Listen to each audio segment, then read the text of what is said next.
magulang ko, pinagsabihan ako na, anong makukuha mo dyan sa parehas mo naman anak ko na lalaki, lalaki naman kayong dalawa.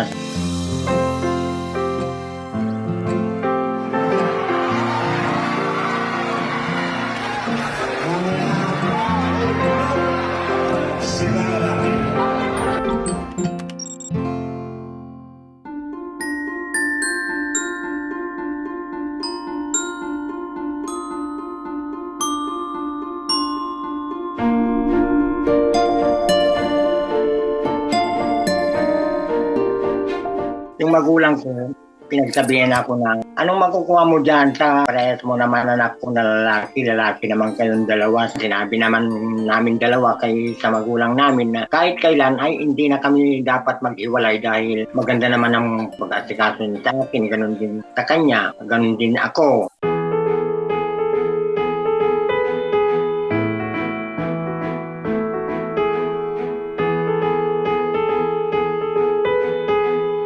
Mahal na mahal kita. Kit naman.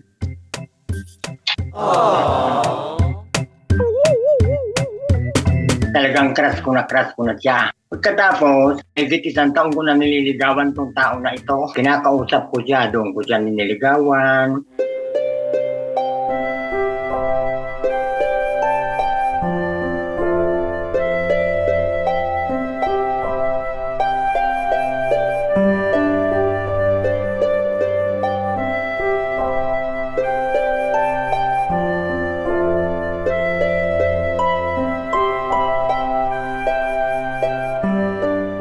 Masasabi ko lang ma'am na sa mga kasamahan namin dito, lalo na sa akin, yung mga kasamahan ko kasi napakaraming half lady dito na katulad ko. Isa lang ang dapat na boyfriend, hindi yung paiba-iba.